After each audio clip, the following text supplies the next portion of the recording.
Live in Times Square, this is Good Morning America. We have the very latest on the Key Bridge crash. That's a live look near Baltimore this morning as they finally pull out the cargo ship. We're going to have more on that as well, George. First, Donald Trump's criminal trial. His former fixer, Michael Cohen, about to retake the stand as the judges told lawyers to prepare for closing statements as soon as tomorrow. Aaron Katersky's at the courthouse. Good morning, Aaron. Good morning, George. Prosecutors could rest their case against former President Trump as soon as today. First, Michael Cohen is now back on the witness stand. He's testifying for a fourth day, still under cross-examination after the defense accused Cohen of lying about a phone call he said he had in late October 2016 with Donald Trump to finalize the Stormy Daniels hush money deal. After Cohen, there may be one additional witness to enter a document or two into the record, but after that, prosecutors are expected to rest, confident they've proved Trump falsified business records to hide the hush payment from voters prior to the 2016 election. If Trump is convicted, there is the chance of prison time, but he'd almost certainly immediately appeal. It's still uncertain what the defense is going to do. They've told prosecutors there could be 4 potential witnesses, possibly Trump himself, but the judge now says, George, be prepared for closing arguments to begin next week. Was supposed to be as soon as Tuesday, but the judge said now next week is more likely for closings, George. In the meantime, Aaron, Rudy Giuliani, his former lawyer, has been served with the papers in the Arizona indictment for trying to overturn the election. Arizona authorities were able to formally serve Rudy Giuliani with an indictment charging him with crimes related to overturning the 2020 election results in the state. He had been taunting Arizona officials, saying if you couldn't find me, you'd have to dismiss the indictment. But, George, they were able to find him at a party celebrating Giuliani's 80th birthday. George? All right, Tersky, thanks, Robin. And, George, now to the race for the White House. President Biden and Donald Trump reaching out to their bases with dueling speeches this weekend. Our chief White House correspondent, Mary Bruce, has more for us. Good morning, Mary. Hey, Robin, good morning. Well, less than 6 months to go, and both of these candidates are historically unpopular with a lot of work to do. President Biden has been doing a burst of outreach to black voters, especially young black men who helped deliver him to the White House in 2020 and whose support he's going to need if he wants to stay for a second term. This morning, President Biden is trying to shore up support with a key constituency, arguing he's breaking down doors for black Americans. There's 3 million more people, African Americans, who have health insurance now because we. Biden swinging through Michigan and Georgia, 2 states he narrowly won in 2020 and will need again in November. In Atlanta, Biden giving the commencement address at historic Morehouse College. We know black men are going to help us lead us to the future. Black men from this class in this university. The president touting his record, but facing silent protests over his handling of the Israel-Hamas war. A handful of students turning their chairs around, their backs to the president. One faculty member standing with her fist raised. It was the first time Biden directly addressed students since protests over the war broke out. The president calling for an immediate ceasefire and saying he hears their concerns. This is one of the hardest, most complicated problems in the world. There's nothing easy about it. I know it angers and frustrates many of you, including my family. Meanwhile, Donald Trump out of the courtroom and out on the trail in Texas, firing up his base during a speech at the NRA's annual convention, promising to roll back Biden's gun safety initiatives. The NRA has stood with me from the very beginning, and with your vote, I will stand strong for your rights and liberties and 4 more years in the White House. Now, with Trump back in a courtroom this week, the president is back on the road again, trying to take advantage of all of this. And both candidates are now also starting to prepare with that first debate, Michael, now just a few weeks away. Everybody's looking forward to that, Mary. Thank you for that. And we are going to turn now to the breaking news overnight. Iranian President Raisi was declared dead, as well as the foreign minister, after their helicopter crashed on Sunday. Foreign correspondent Britt Clinton has the story for us at this crucial time in the region. Good morning, Britt. Good morning, Michael. Yeah, in a region where tensions are already running high, the news that Iran's President Ebrahim Raisi was killed in a helicopter crash along with a foreign minister. This morning, Iranian officials confirming the deaths of President Ebrahim Raisi, Foreign Minister Hossein Amir Abdollahian and several others after their helicopter crashed in Iran's mountainous northwest, forced to make a hard landing in heavy fog. Iranian Red Crescent rescue teams seen in new video from Iranian state media carrying bodies from the crash site. Drone footage released by the IRC shows the crash site on a steep wooded hillside. Iranian state TV broadcasting from what appears to be the charred wreckage. A massive search operation to locate the helicopter lasted more than 12 hours, hampered by poor weather. Raisi seen in the helicopter on Sunday with other top officials coming from the border with Azerbaijan, where he just opened a new dam. Images show the helicopter leaving the site. We don't know if it was some sort of mechanical issue, but whenever we see mountains, bad weather, low visibility, the first cause that we look to is probably weather-induced mishaps. President Raisi took office in 2021. The country's second most powerful figure was considered as a top contender for one day replacing Ayatollah Khamenei. The crash comes as turmoil grips the Middle East. With the ongoing war between Israel and Hamas, the militant group backed by Iran. And Iran's supreme leader, he's expressed his condolences. He's appointed the first vice president to serve as the country's acting president until elections are held in the next 50 days. George. Okay, Britt, thanks. We're going to stay overseas to the Americans detained in Congo after participating in a failed coup attempt. Maggie Rulli's tracking that story. Good morning, Maggie. Hey, George, good morning. Yeah, the U.S. ambassador to Congo is calling these accusations shocking. Now, the group is led by self-exiled opposition figure Christian Malanga, and they're accused of attacking the presidential palace and the residence of an ally of Congo's President Felix Tshisekedi, who was reelected in December. Now, many have called for a revote over what they say was a lack of transparency. And guys, this is not the first violent dispute over elections in Congo. Now, according to the Congolese army, Malanga was killed at the presidential palace after resisting arrest. 2 others were also killed. A spokesperson for the army telling the Associated Press one of the Americans detained is the son of Malanga. Another American identified as Benjamin Ruben Zalman Poulin, and the third has not yet been ID'd. Now, in a statement, the U.S. ambassador to Congo says she is shocked by the events and concerned about reports of American citizens' alleged involvement, adding any U.S. citizen involved in criminal acts will be held accountable. Robin? Very tense situation there. All right. Maggie, thank you. We're going to turn now to the severe weather overnight. There were at least 13 reported twisters in 3 states. Alex Perez is live in Kansas for us this morning. Good morning to you, Alex.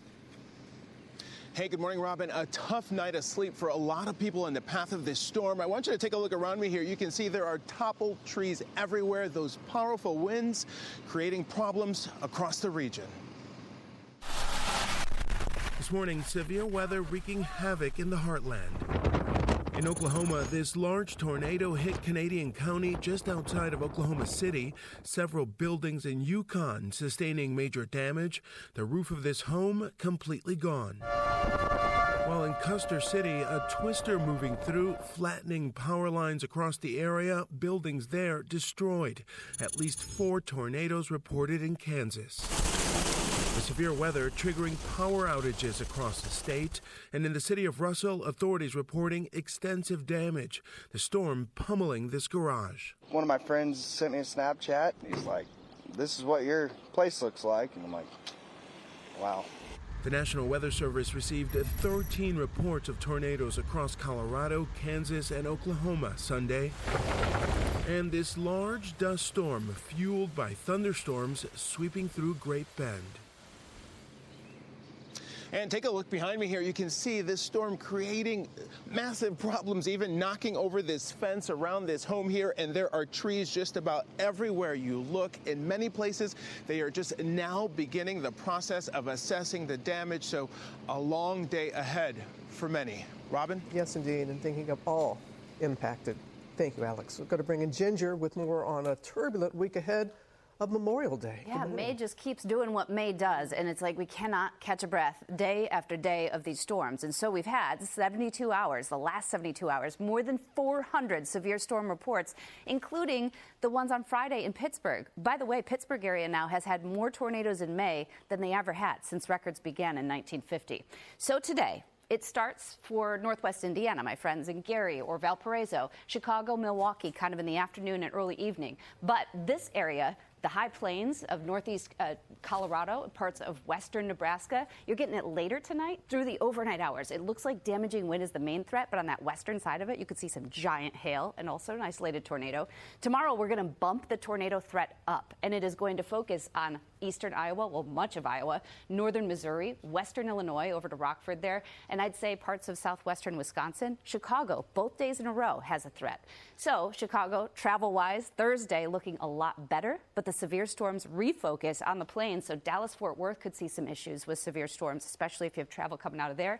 Looking good West Coast. We're going to start to get into some showers, but we're going to be really warm leading up to this, so there's a lot that could impact Memorial Day travel for sure. All right, thank you for that, Ginger. We're going to turn now to breaking news overnight. The container ship is finally moving from the site of its collision with the Francis Scott Key Bridge in Baltimore. Senior national correspondent Terry Moran is on the scene. Good morning, Terry. Good morning, Michael. Good news this morning.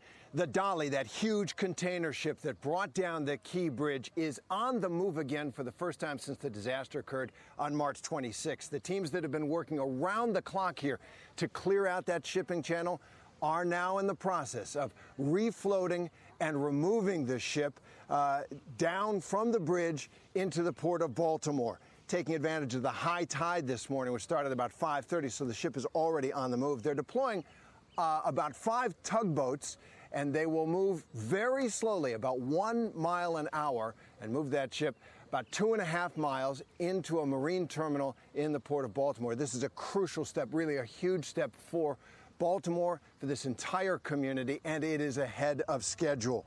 This comes just a few days, just 1 week after that dramatic explosive charge cutting of a massive piece of steel trusses that was resting on the bow of that bridge. That was really the crucial final step to get this ship back on the move. 6 men, you will remember, of course, were killed, construction workers, the night that bridge came down. The bodies of all 6 men have now been recovered and returned to their families. And what comes next is planning to rebuild the bridge. Maryland officials say it could cost up to $2 billion and take years. And they plan on recovering money from the insurers of the ship to pay for it, but that is likely to take years of litigation. George? Terry Moran, thanks. Now to Red Lobster. It has officially filed for bankruptcy. Chief Business Correspondent Rebecca Jarvis has the story. Good morning, Rebecca. Good morning, George. This is the largest seafood restaurant chain in the United States. They have about 650 locations, and they have filed for bankruptcy. The move comes weeks after Red Lobster abruptly closed locations in and around cities including Chicago, Denver, San Diego, Indianapolis, San Antonio, and Orlando. Red Lobster has been under pressure for some time, but when the restaurant chain offered a $20 endless shrimp deal during the pandemic, it ended up proving too popular. Customers even posted their total shrimp tallies on social media. One woman apparently ate 108 shrimp over 4 hours, according to her post. The company lost millions of dollars, and Red Lobster says its restaurants will stay open during the bankruptcy. They do expect to eventually close some. And guys, obviously we can sort of laugh about the endless shrimp, but there's a lot of people, a number of employees here whose jobs hang in the balance, the people who work at these stores. Michael? I'm just amazed somebody sat there for 4 hours and ate shrimp. Yes. All right. Yes. Thank you so much for that, Rebecca. Now to the dream deferred for the first black American astronaut candidate. Ed Dwight soared into space on a Blue Origin rocket more than 60 years after NASA denied him his chance to make history. Our transportation correspondent, Gio Benitez, is here with a great story, a long time in the making. Gio, good morning. Absolutely, Michael. Good morning. And you know very well what he must have been feeling launching into space. And this morning right here, we are hearing from Ed Dwight. And at 90 years young, he is finally the astronaut he was always meant to be. This morning, an out-of-this-world accomplishment for former Air Force Captain Ed Dwight. At 90 years old, Dwight is now the oldest person to reach the edge of space. When you see something magnanimous as is this Earth and you really pay attention to it, it's mind-boggling. First nominated and championed by JFK in 1961, Dwight would have been the first black astronaut. But after JFK's assassination, Dwight was not selected by NASA. Number one, I wasn't tall enough. I was Catholic. I wasn't black enough. I was not the model of the Negro race. 63 years later, the celebrated sculptor finally getting his chance, joining 5 others for that 11-minute odyssey into weightlessness on Blue Origin's New Shepard. Welcome to space, astronauts. A lot of people outside of me that told me that they needed it more than I did. And after returning back to Earth, his smile says it all. I thought I really didn't need this in my life, but now I need it in my life. This is fabulous. Living proof that defying gravity has no age limit. And Ed Dwight and the astronauts reach an apogee. That's the distance away from Earth of nearly 66 miles. So even though he wasn't able to make history the first time as the first black astronaut, still, incredibly, he was able to make history anyway as the oldest person to get there. I guess you could call it destiny, right? Yeah, great story. I love that big smile. He looks great, 90. 90 years old. Looking good. Looking good. All right, Gio. Coming up, Sean Diddy Combs' apology after the release of surveillance video showing him physically brutally attacking his girlfriend in 2016. Dan Abrams is here as Combs faces a series of legal challenges. Plus, top golfer Scottie Scheffler set to face a judge for alleged second-degree assault of a police officer. And the falling prices at the supermarket. The aisle's seeing the biggest drops right now. We're going to tell you about that first. Let's go back to Ginger. And remember, late last week, Houston just got smacked with those 80 to 100-mile-per-hour winds. There's still 250,000 customers without power, and they've been hot. And they're going to be even hotter as we go into the beginning of this week. Some records possible in West Texas. Coming up, there's a prize for a teacher of 35 years. He is our ray of sunshine. Hey, I'm Andy Mitchell, a New York Times bestselling author. And I'm Sabrina Kohlberg, a morning television producer. We're moms of toddlers and best friends of 20 years. And we both love to talk about being parents, yes, but also pop culture. So we're combining our two interests by talking to celebrities, writers, and fellow scholars of TV and movies. Cinema, really. About what we all can learn from the fictional moms we love to watch. From ABC Audio and Good Morning America, Pop Culture Moms is out now wherever you listen to podcasts. We've got the exclusive view behind the table. Every day, right after the show, while the topics are still hot, the ladies go deeper into the moments that make the view the view. The Views Behind the Table podcast. Listen wherever you get your podcasts. The winner of American Idol 2024 is Abby Carter! Back here on GMA, oh, that was a moment for Abby Carter, crowned the newest American Idol. It was a star-studded night. Several guest performers like John Bon Jovi, Jason Mraz. But the season ended on a bittersweet note with Judge Katy Perry leaving after 7 seasons. And a very happy Abby Carter is going to be joining us tomorrow right here on GMA. Her reaction was just priceless. Congratulations to her. Following a lot of headlines right now. Donald Trump's criminal trial, his former fixer Michael Cohen about to retake the stand. The judges told both sides to be prepared to deliver closing arguments as soon as Tuesday. Also right now, Ginger's tracking the severe weather. At least 13 tornadoes reported in 3 states, and today the severe weather will stretch from Colorado all the way to Indiana, heat spreading north and east. And take a look at Will Lovner running and winning the Cleveland Marathon. Now watch what he does next. Wait for it. He gets down on one knee and proposes to his girlfriend, Emma. It turns out the couple went on their first date just after Will won last year's marathon. So congratulations to the happy couple. And we've got a lot more ahead, including prices finally dropping at the grocery store. We're going to tell you how to find the markdowns ahead of Memorial Day.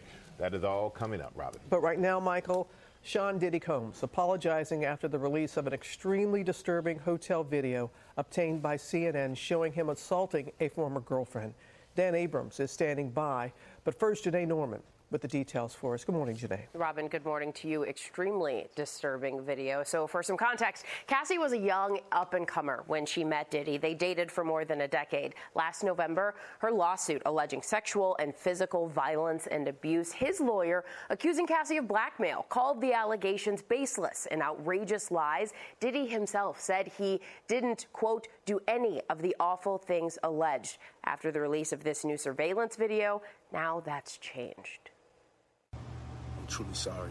This morning, music mogul Sean Diddy Combs is apologizing after the release of disturbing surveillance video appearing to show him physically attacking his then-girlfriend, singer Cassie, at a Los Angeles hotel back in 2016. I hit rock bottom, but I make no excuses. My behavior on that video is inexcusable. I take full responsibility for my actions in that video. In the footage exclusively obtained by CNN, the rapper and producer is seen with just a towel on, running after Cassandra Ventura, throwing her to the ground and kicking her twice before dragging her down to the hallway. The incident matching one of the allegations detailed in the civil lawsuit Ventura filed against Combs last November, stating that later he grabbed at her and then took glass vases in the hallway and threw them at her, causing glass to crash around them as she ran to the elevator to escape. Combs settling that lawsuit the day after it was filed, but denying the claims. Ventura's lawyers blasting Combs' apology, telling ABC News Combs' most recent statement is more about himself than the many people he's hurt, adding he was only compelled to apologize once his repeated denials were proven false, shows his pathetic desperation, and no one will be swayed by his disingenuous words. This as Combs finds himself the subject of a federal human trafficking investigation. In March, Homeland Security simultaneously raiding his Los Angeles and Miami Beach homes, seizing multiple electronic devices. Ex-girlfriend Misa Hilton, with whom Combs shares a son, posting this video, edited and sped up, showing heavily armed agents moving into his LA estate. Combs' attorney calling the raids a, quote, witch hunt. No federal charges have been brought. He's denied all the claims made against him, but now says he sought professional help by entering therapy and going to rehab. I'm committed to be a better man each and every day.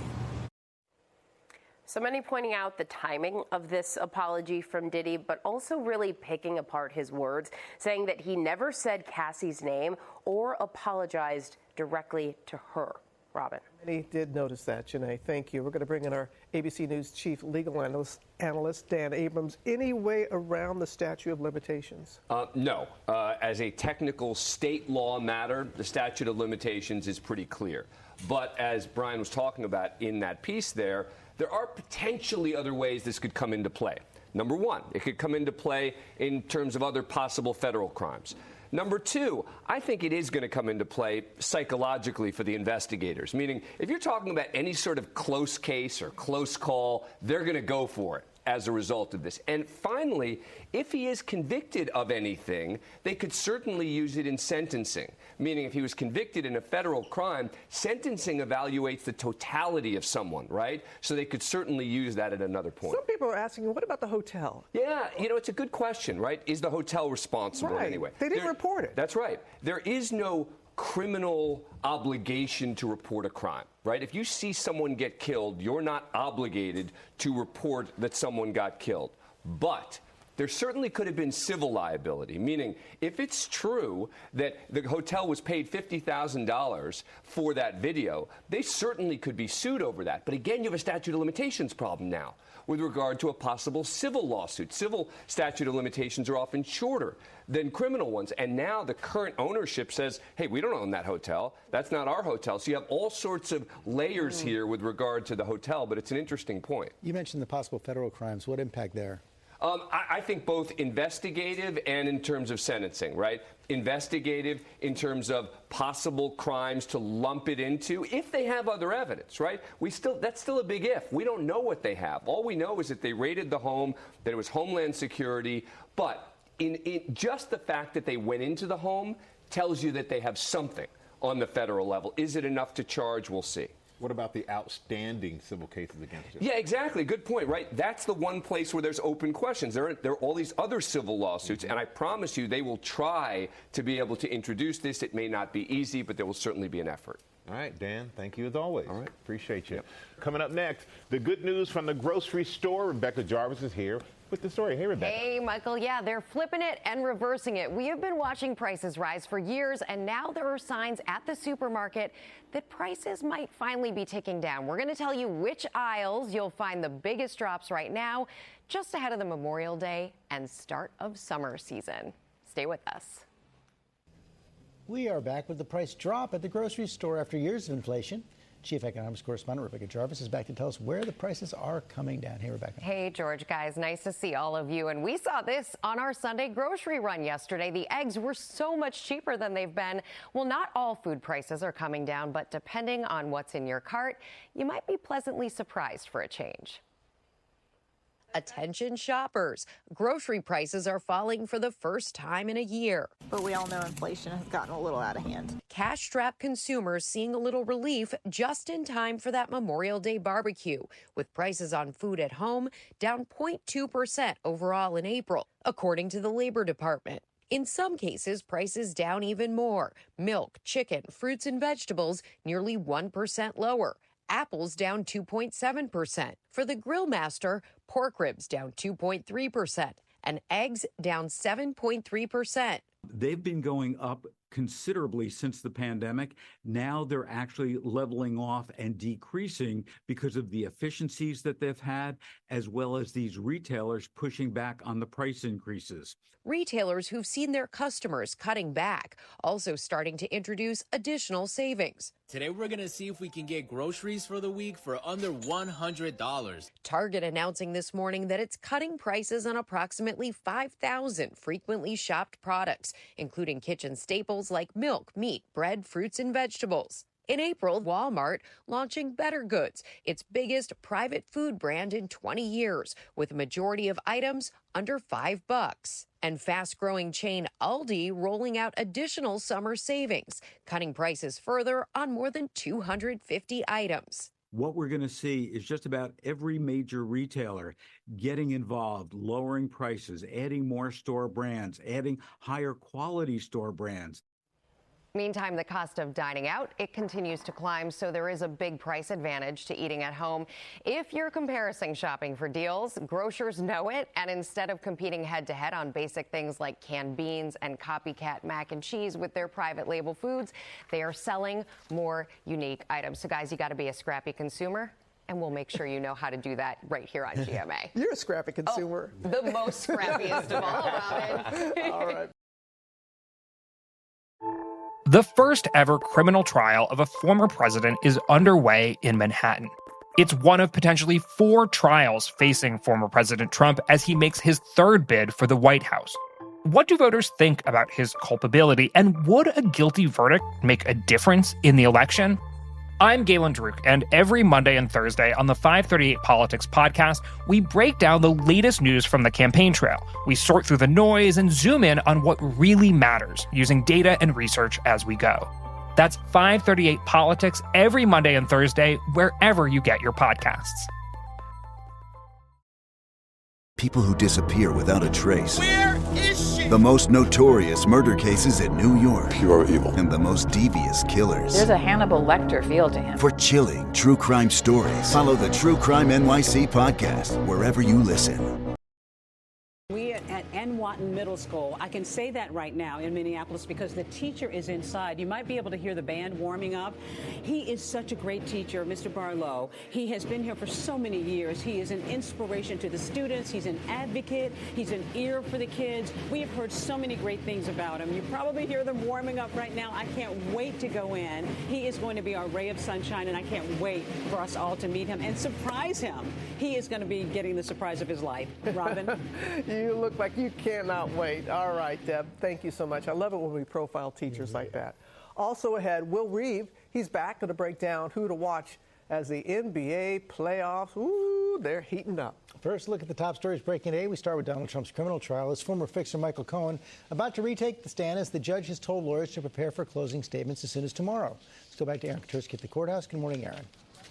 Good morning, George. Former President Trump's first, maybe only, criminal trial this year is nearing an end. Prosecutors are getting ready to rest their case after Michael Cohen completes his testimony.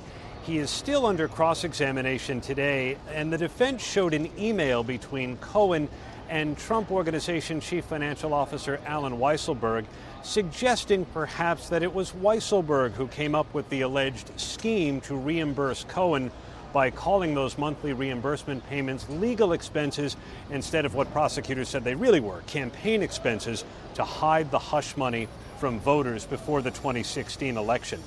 Whether the defense is prepared to call any of its own witnesses is still an open question. There are 4 potential defense witnesses, including Trump himself. The judge today pushed off closing arguments. Originally, he thought they might be tomorrow, but now closing arguments are expected next week, George. Okay, Aaron, thanks very much, Michael. All right, George, now to the severe weather overnight. There were at least 13 reported twisters in 3 states.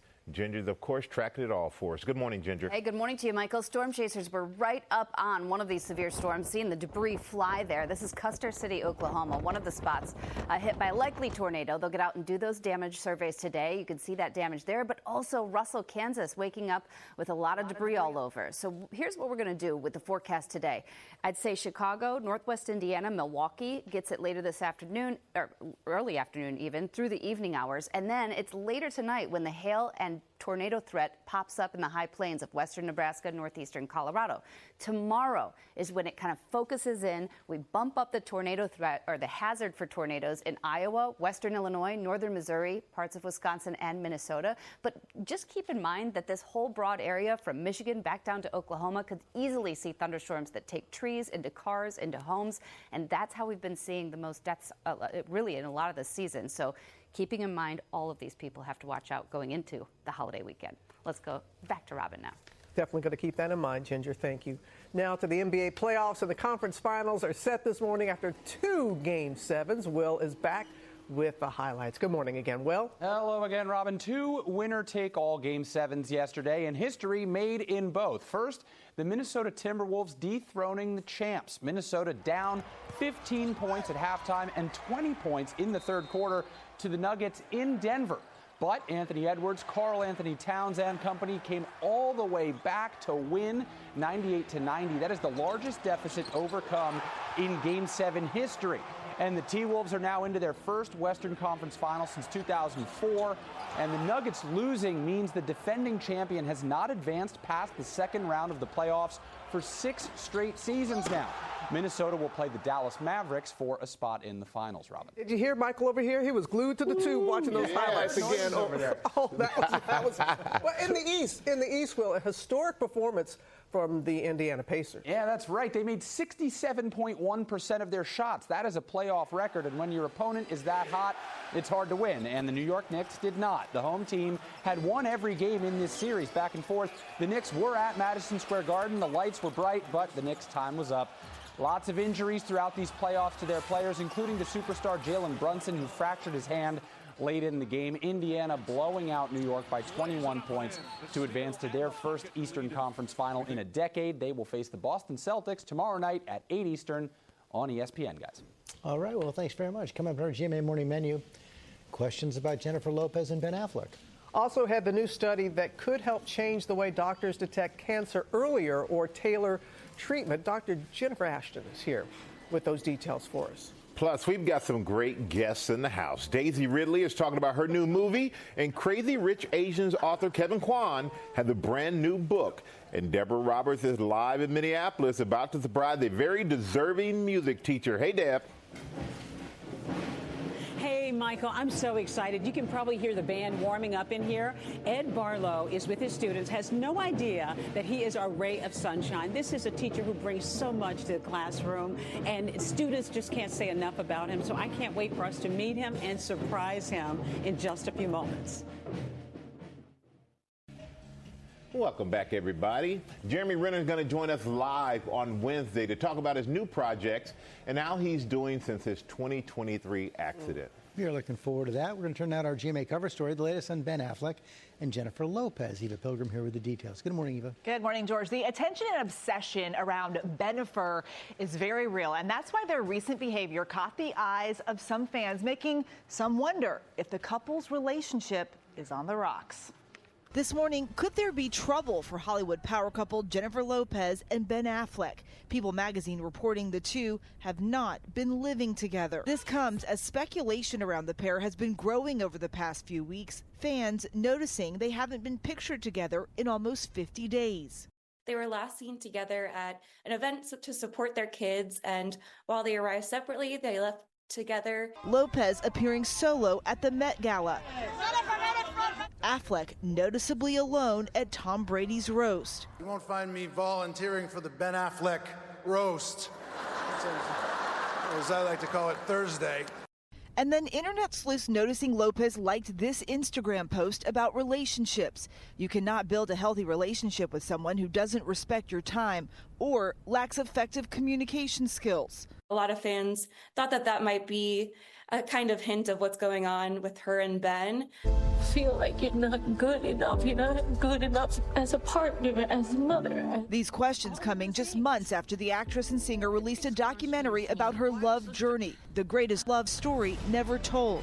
Affleck featured in it, opening up about their first breakup. So when I first read the script, it looked like the inciting incident that causes all this pain down the road is our breakup. I thought, wow, nobody did anything wrong. It was mutual.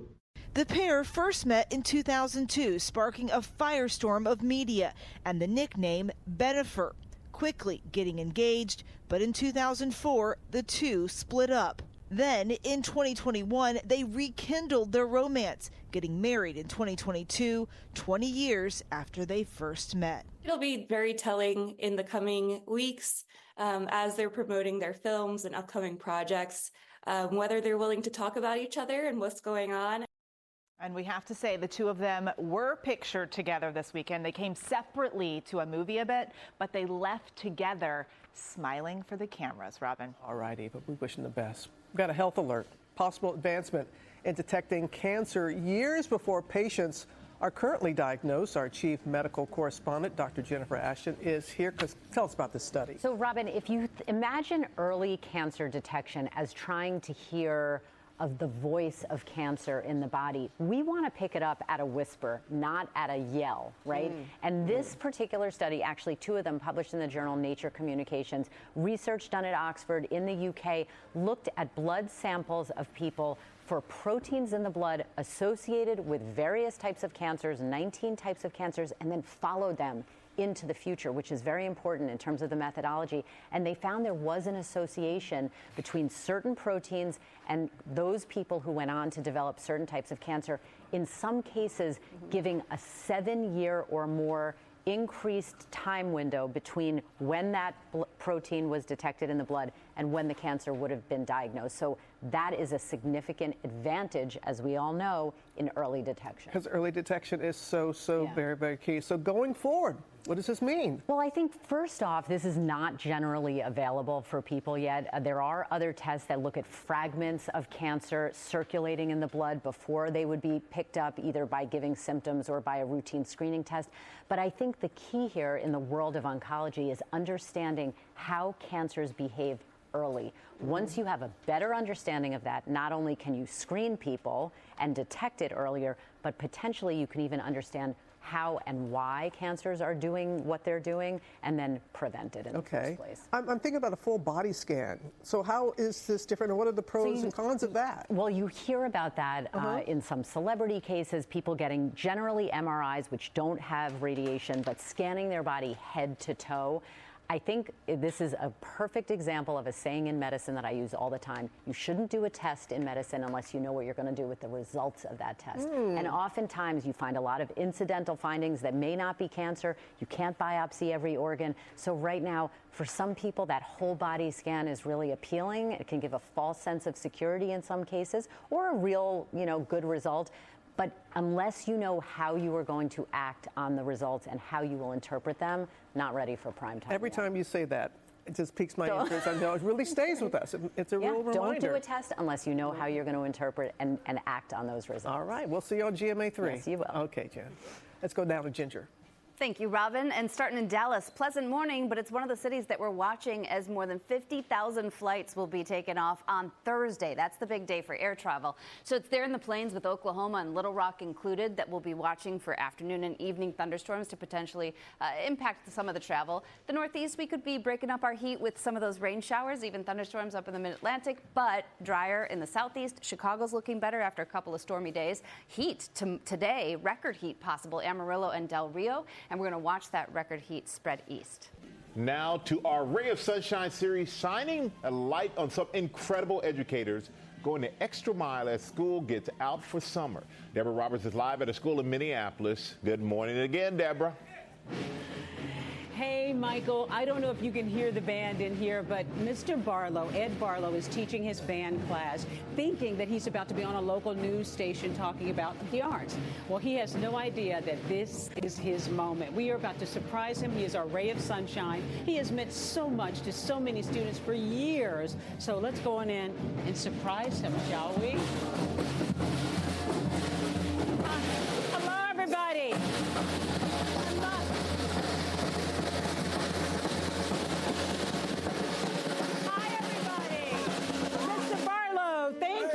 Everybody. All right. How are you?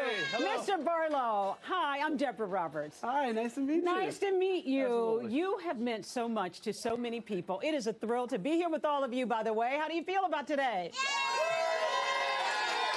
Well, you are live on Good Morning America right now. Oh, wow. I know you thought you were going to be doing a local news story, but you are live on Good Morning America because you are so beloved by so many people. You may not really know what they all think about you. They may not tell you every day, but you are our ray of sunshine. Aww. We want you to know what everybody here thinks about you, so take a look. At Enwatin Middle School, music teacher Edward Barlow has a presence that echoes through the halls. He will tool around the school building with a portable speaker, singing to us, serenading us on Friday mornings. The kids in his band program do a little marching event throughout the neighborhood. He brings music everywhere. You'll be sitting in a staff meeting, something will spark a song, and then he's singing it. As an educator for Minneapolis School District for 35 years, his impact goes far beyond his singing skills. Everybody always goes to Mr. Barlow for any type of advice or support that they need. He is really ingrained in Minneapolis Public Schools culture. He gives me a lot of motivation speeches. He doesn't give up on anyone. Mr. Barlow is also an advocate for school funding and helped secure a Prince-themed music room donated by the singer's friends and family. One of the best things about Mr. Barlow in our school is that he is a black male teacher in a profession that's dominated by women, right? And our students need to see that. Everybody in here, I hope you know that I care about you. Would you believe that? I love you. So GMA is proud to name Mr. Barlow our ray of sunshine. I love you, Barlito. You are amazing, and I'm constantly learning from you. Thank you for teaching me how to play the guitar. Thank you so much, Mr. Barlow, and everything you do, not only for these kids, but for this community.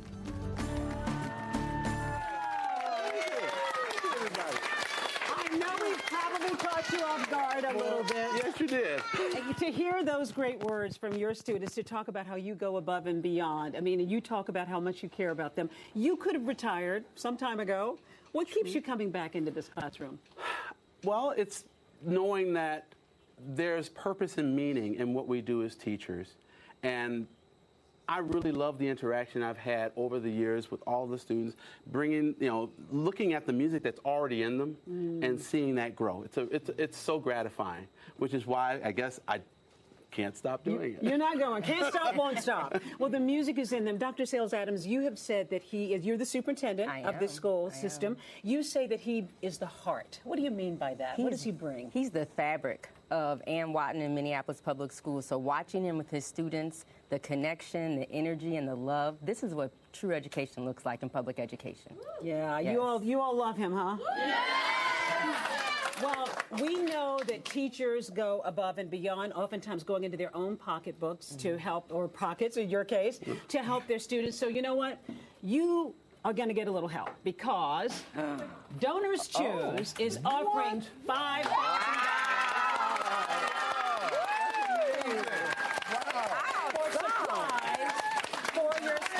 because we know, so don't put that in your pocket just yet. Okay. But $5,000 to help you with all kinds of supplies that you might need. But there's more. Oh. Because it wouldn't be Good Morning America if it wasn't more. We've also got a donation to you from Box Props for Education, $10,000. Wow. A donation for your program. Wow. What is this moment like for you? Surreal. But amazing. I don't know what to say. This is just an embarrassment of support, and I feel really loved right now. Well, you should, and we know your wife's a teacher. We know that you go above and beyond outside. You've created a marching band. You even moonlight at the Apple Store to actually make sure that you bring what you need here. Guys, what do you think about Mr. Barlow and this gift today?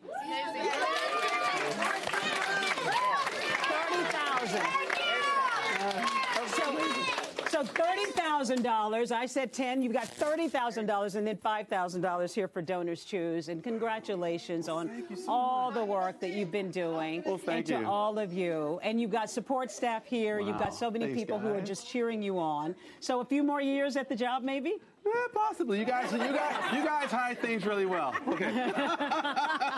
And I almost ran into you in the hallway just now, so the surprise was almost spoiled. But congratulations. Well, thank you so much. Thank you, everyone. Thank you. Oh, well, it's a pleasure to be here with you, and thank you guys for being here. And march on and play on. Enjoy,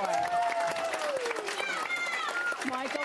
All right, great job, Deb. Congratulations. I mean, teachers are absolutely the best. And coming up, the best, the guy we love, Chris Hemsworth. Oh! There he is. He's here in Times Square. We'll be right back. Married moms in the suburbs. They've been called soccer moms. They've been called security moms. Pamela Wilk is a so-called soccer mom. Those so-called Walmart moms. She calls herself a hockey mom. I love those hockey moms. The hockey mom trying to connect with the soccer moms. In the 1990s, the idea of soccer moms as the quintessential swing voter took hold. Elections could be won or lost based on a candidate's ability to appeal to them. But were quote-unquote soccer moms actually the deciding factor? In a new series on the 538 Politics podcast, we take a look back at conventional wisdom from past elections with a critical lens. Where did that wisdom come from, and does it hold up today? Find the Campaign Throwback series in the 538 Politics feed wherever you get your podcasts.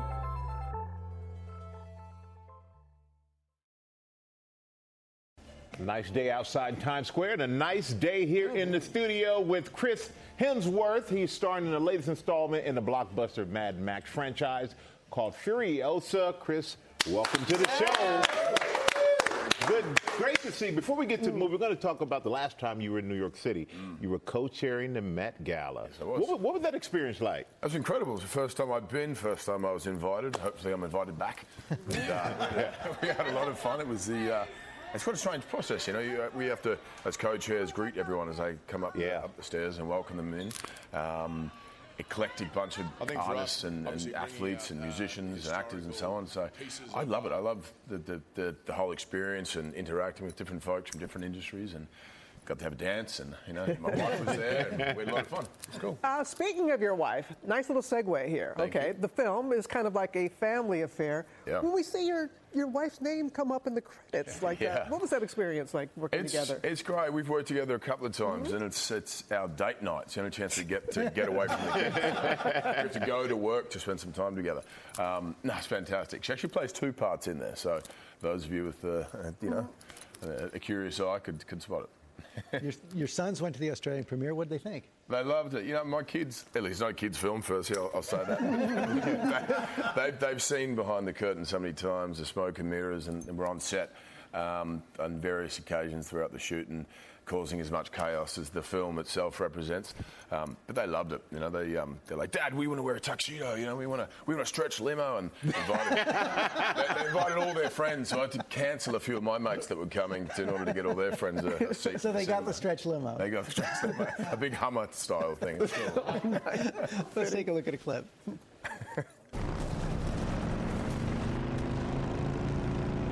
Do we open the gates? Nah, something's off.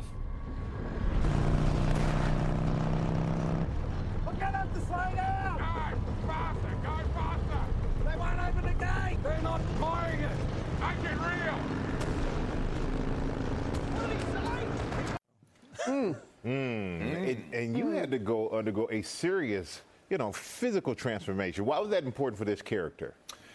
Look, the individual, when the first time I read the script, he was this large, flamboyant, bombastic, insane, wild creature.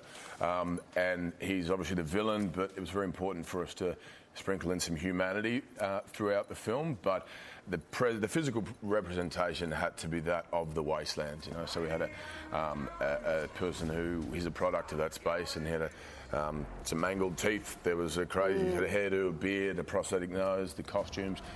But again, it lends itself to the environment of the wasteland. And he was a larger-than-life individual, and it felt right to sort of take a swing as far as the physical transformation went. Yeah, and like many, you were a fan of this franchise for many years. You said this role was like a dream come true. How did being a fan first, how did that add into the experience? It makes it so much more enjoyable. You come at it as a fan, as you say, and there's a different sort of enthusiasm and respect for the whole experience, and especially when every single person on the set, some of the people that are involved in the first film 45 years ago are still there with George. One because of the love for George, but one for the love of the world. And so, you had to remind yourself to sort of stay in character, because often they'd walk around like I was in a museum and go, oh my God, look at these cars, look at these motorbikes, these sets. And it had a wonderful, vivid nostalgia, because I grew up watching these films, and to step on set now and be a piece of the puzzle was a dream come true. You've circled the globe since you were here for the Met Gala. What's next?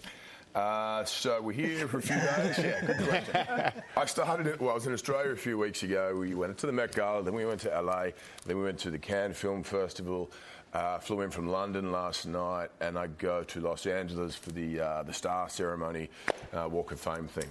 Congratulations, by the way. Congratulations. Yeah. So just to be clear, you're in New York. All right. You've got a picture of myself. In my bedroom. I feel like I just woke up. There's cameras everywhere. Who are these people? But you'll get a little bit of a break after this, right? I do. Yeah, I have a couple of months at home, and I'll do a movie later in the year in LA. But for now, I'll just be home, reset, hang out with the kids, surf. Yeah, all the fun stuff. All the good stuff, which you deserve. You earned it. You earned it. Thank you so much for being here, Chris. Furiosa, a Mad Max saga, hits theaters this Friday. Make sure you check it out. And tomorrow, Furiosa herself, Anya Taylor-Joy, will be here. You got anything we should ask her? You can ask her what it was like working with... We will make sure that happens. Coming up, Daisy Ridley is here talking about her new movie. We'll be right back with more at GMA. We welcome you back. Our next guest mastered the Force as Rey in Star Wars. Now she has mastered the ocean for her new movie, Young Woman and the Sea, about the first woman to ever swim the English Channel. Daisy Ridley, welcome back to Good Morning America. Yes! You were just reminiscing the first time you were here, and you still have that same enthusiasm. It's very exciting to be here. Good. Love this role, playing the woman who swam 21 miles across the channel in 1926. I'm sure you had to put a lot of work in the water for this. Yes. How good of a swimmer were you before all this? My first training session, I tried to swim down a 20-meter pool, and I stood up halfway and was like, what have I done? It was learning a whole new skill at 30, which is also, you're like, should have learned this before. So I did 3 months of training, and then during filming was training, and then the big swim, the 2 attempts across the channel, was at the end of the shoot. So I was already tired, emotionally, physically, and then we had 9 days in the Black Sea. Wow. Yeah. How much did you know about Trudy before this film? Nothing, which I felt a little shamed about. But it's interesting because the response from most people has been, how do we not know? I mean, hopefully this is a wonderful time for modern audiences to hear what she did, because it was unimaginable at that time. What she did probably changed the course of women's sport. So it's wonderful to be bringing her story to life. Let's give everyone a look. I asked to coach the women's Olympic team. They told me I could be chaperone. They're not ready for us. What if I'm ready? You know what'll happen when you fail? When you get hurt? They'll use that failure to shut us down, to kick every girl out of my pool. And what if I make it? What then? then they got a serious problem. A lot of motivation to make it. Yeah. And we know that you spent a lot of time in the water filming this, but from something you posted that we saw, it looks like you didn't even get out of the pool to have lunch. Yeah. That was, so we did 1 day of so the attempt, everything that you see on the sea is out really in the open water, and we did 1 day of tank work. And it was, I mean, honestly, it was easier to stay in to have my lunch. So I had my little floating tray, and then I was worried I didn't want to eat too much and get indigestion, but then you're starving. How far would you swim in the sea at a time? It depended. Because, I mean, it was a process for all of us. Yoakum, the director, had made Kon-Tiki and Pirates of the Caribbean, so he had experience filming on the water, but filming in the water is different. So I would get in, keep pace with the boat, keep pace with the camera boat. There's the currents. There was a lot to contend with. Oh. So a few minutes at a time, I would say. But then I'd get out and warm up and go, I really don't want to get back in. So, yeah, in and out. Pretty serious workout. Wow. Yeah. Did you learn something about yourself going through all this process? I learned that I can do stuff that is making me really panic and not make other people feel that I'm panicking. Because after the fact, I thought I actually don't know how I did it. But at the time, I was like, well, I need to do this. There's no other option but to do it. So inside was panic, panic, panic. But above water, so to speak, I could sort of contain that. And above water, can we talk about Rey? Can we talk about her expanded role, her storyline in the next Star Wars? That has to be something that's very exciting for you to know that more of her story is going to come to life. I mean, I really did think the last time, I was like, bye-bye. And then hello. It's very exciting. It feels, honestly, so strange. Like, I really can't imagine what that experience is going to be like. It's been a number of years. A lot has changed, but it's really exciting. We were saying we can't believe it's been like 10 years. Yeah. Like, we remember interviewing you it was yesterday. Yeah. And I look back and think, I was a baby. But it's weird. It feels honest. It doesn't feel like starting again, but all of those emotions came back of keeping something secret and then it being out in the public and not entirely knowing what's going to happen. But I'm looking forward to it. Is all this what you expected it to be 10 years ago when when you were coming on the scene and you're so well known now? All of that comes with it. I feel like, honestly, the last few years I've been able to do such an amazing breadth of films and work with different filmmakers, and that was really always what I wanted. So I was thrilled to be employed first and foremost, and then the opportunities it's given me has been amazing. So the fact that I'm then able to go and do all different sorts of things is really a blessing. Yeah, you've earned it. You really have. And that's what we see in this film right now. Young Woman and the Sea. Thank you for sharing this story about Trudy. It's so important. It's in theaters on May 31st. Ginger? So looking forward to learning more. So we also have some exciting news for fans of the Lightlark saga. Here is best-selling author and book talk sensation Alex Astor with the announcement you've all been waiting for. Good morning, America. I am so excited to announce that the third book in the Lightlark series is called Sky Shade, and it's coming out this year on November 12th. You can expect even more enemies to lovers romance, powers, magical creatures, big plot twists, and you'll get to see Isla in her villain era. You can pre-order Sky Shade anywhere now, and I can't wait for you to read it soon. You heard it there. The third book in the Lightlark series, Sky Shade, will be out November 12th, and this is the first look at the cover. You can pre-order it now on our website. I got to tell you, it is a star-studded Monday morning here on GMA because coming up, Crazy Rich Asians author Kevin Kwan is here talking about his new book. Come on back. We are celebrating ANHPI month right now with Kevin Kwan, the New York Times bestselling author of Crazy Rich Asians, Sex and Vanity. And now he's got a new book, Lies and Weddings. Welcome back to GMA. So great to be here as always. What's the story? 21st century Bridgerton. Oh. But really with a big twist. Yeah. Really flipping the script and upending the narrative of that traditional woman must marry a rich man. This time it's the boy that has to go after a rich girl. You got us. Switch it up on us. I like it. I love it. Yeah. So you've thought a lot about weddings. What's a perfect wedding guest? What's the worst wedding guest? I think the perfect wedding guest is the one that really comes and is there giving the best intentions to the couple, sending love, sending support. And the worst one is the one that calls the bride 12 times on the day of the wedding. True story, actually happened. What? Someone actually did that? Believe it or not, What would they call I witnessed it. I know, but why would they call the bride 12 times on her big day?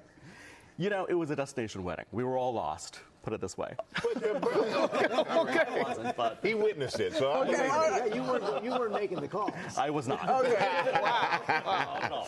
Well, you know, the characters you write about, they live lavishly. So of all the characters that you've written about, which one could you personally like go hang out, go on vacation with?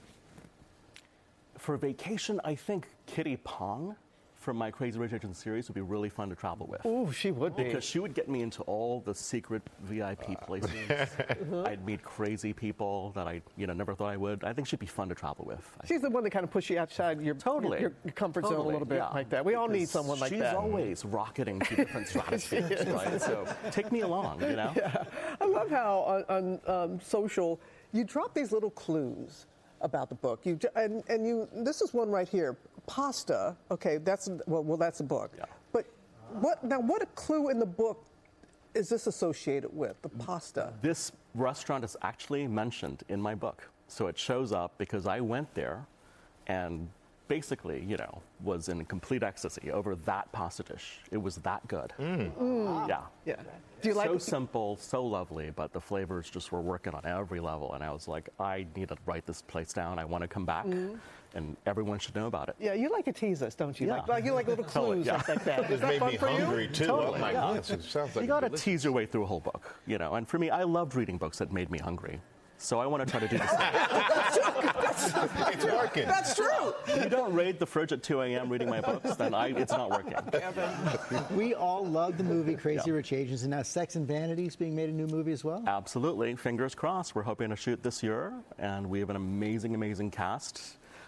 Some Oscar-winning icons, so it's going to be epic. Any? I wish I could. I wish I could, but he'll drop us clues. Yes. Check the website, check the Instagram, you'll see. And I was just saying how I walked in the house and my kids were watching Crazy Rich Asians. You have to watch it no matter where you pick it up. If you catch it from the beginning, you watch it all the way through. So I have to ask you about Crazy Rich Asians 2. Any updates on that? It's in the works. It is in the works. So once again, check my website. Dude,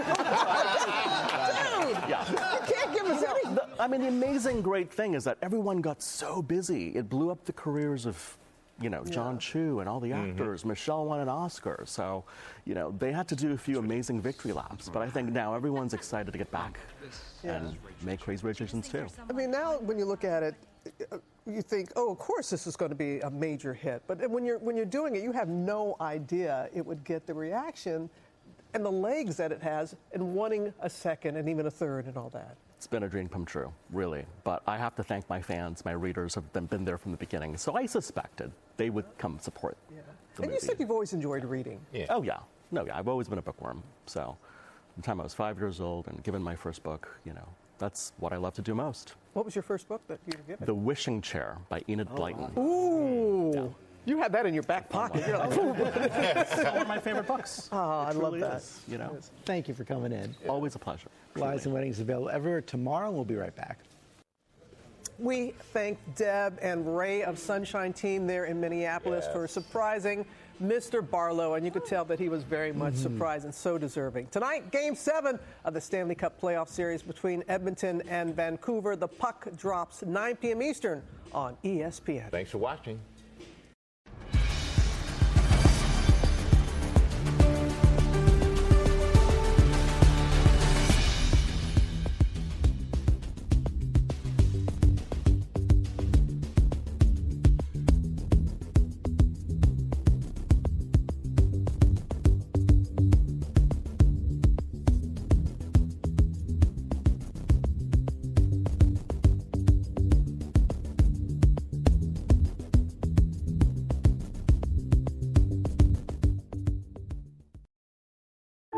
Married moms in the suburbs. They've been called soccer moms. They've been called security moms. Pamela Wilk is a so-called soccer mom. Those so-called Walmart moms. She calls herself a hockey mom. I love those hockey moms. The hockey mom trying to connect with the soccer moms.